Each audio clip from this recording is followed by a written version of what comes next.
तल ઊંડાણ જળ છીછરામ, કામન લંબે કેશ, નર પટાધર નીચે આયો મરધર દેશ। ઊંડાણે ગયેલાં છીછરામ પાણીવાળા જ્યાં કૂવા છે, જ્યાં લાંબા કેશવાળી રૂડી કામિનીઓ પાકે છે અને જ્યાં મૂછાળા મરદો નીચે છે, એવી રણ સળગતી છતાં રૂપાળી મરુભૂમિમાં ખેડગઢ નામે એક ગામડું હતું। ખેડગઢ ગામની પનિયારીઓ હરહંમેશા ઊંડા કૂવાને કાંઠે વાતો કરતી કે અહોહો, ઈશ્વરે આ ધણી ધણિયાની વચ્ચે કેવી લેણાદેણી લખી છે। એ ધણી ધણિયાની તે ખેડગઢનો વજીર ડાભી અને એની નવજોબનવંતી ઠકરાણી। ખેડગઢ પરગણું એ ગોહિલોના વડવા શ્રી સેજજીની જાગીર હતી। વજો ડાભી શાખાનો રજપૂત હતો। ડાભીનું એ એક જ ખોરડું હતું। બાકી ગામના તમામ રજપૂતો રણા શાખાના હતા। રણા રજપૂતોને એકનો એક ડાભી છાતીમાં શૂળાની માફક ખટકતો, પણ રાજાજીનો એ માનીતો વજીર હતો। એની રિદ્ધિ સિદ્ધિ સહુને સાલતી, એનું સંસાર સુખ પણ શત્રુઓથી સહેવાતું નહીં। પનિયારીઓ આપસમાં વાતો કરતી કે એવી ગુણિયલ અને રૂપવંતી રંભા ઈશ્વર કોને અને કયા પુણ્યના બદલામાં આપતો હશે, તેની તો કાંઈ ખબર જ નથી પડતી બાઈ। એક દિવસ વજીરના વહુ ભેંસ દોવા બેઠાં છે। એની જોરાવર આંગળીઓની અંદર ધીંગાંગ આંચળ રમી રહ્યાં છે। ઘૂમટો તાણ્યો છે, કારણ કે સામે જ એના સસરા અને દાયરામાં બીજા માણસો પણ બેઠેલા છે। તેવામાં સામે એક કાળોતરો સાપ ચાલ્યો આવતો દીઠો। સાપ છેક લગોલગ આવી પહોંચ્યો, પાસે કોઈ માણસ નહોતું। ચીસ પાડે તો રજપૂતાણીની હાંસી થાય, ચાલી જાય તો સાપ એ હાથની જેવી ભેંસને ફટકાવે, અને ચૂપચાપ બેસી રહે તો પોતે એ કાળનો ભક્ષ બને।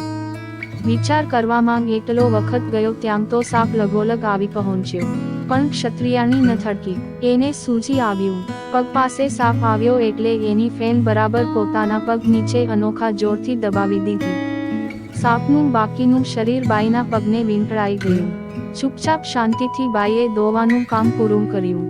એ દરમિયાન એના પગ હેઠે સાપની જીવનલીલા પણ પૂરી થઈ હતી। ઉઠીને મરેલા સાપની પૂંછડી ઝાલી, પછવાડેના વાડામાં ઘા કરી, એ કોણીરક ચૂડાવાળી રજપૂતાણી દૂધના બોઘરા સોતી ઓરડામાં ચાલી ગઈ। સામે બેઠેલો બુઢો સસરો આ બધો તમાશો એકીંજરે નિહાળી રહ્યો હતો। સાંજ પડી, દીકરો દરબારમાંથી ઘેર આવ્યો। બાપે દીકરાને પોતાની પાસે બોલાવીને એકાંતમાં પૂછ્યું, વજા, હું કહું એમ કરીશ? બાપ ઉપર આસ્થા રાખનાર વજો બોલ્યો, ફરમાવો એટલી જ વાર। ત્યારે તારી સ્ત્રીનો આ જ ઘડીએ ત્યાગ કર। વજાના હૈયામાં ધરતીકંપ ફાટી ગયો। એની આંખમાં અંધારાં આવ્યાં। એનાથી બોલાઈ ગયું, કોનો?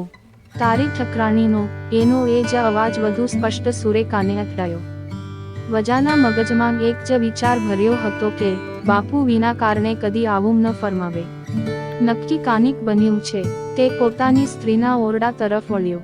આજ મોતના મોંમાંથી બચેલી બાઈ રોજથી સવાયા શણગાર સજીને આતુર હૈયે વાટ જોતી બેઠી હતી કે ક્યારે એ આવે ને હું પિયુજીને મારા પરાક્રમની વાત કરું। એ આવ્યો। હસીને જ્યાં ઠકરાણી બોલવા જાય છે, ત્યાં તો ધણીએ હુકમ સંભળાવ્યો કે તને અટાણથી રજા છે।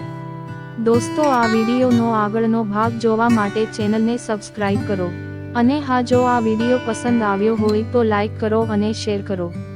ધન્યવાદ।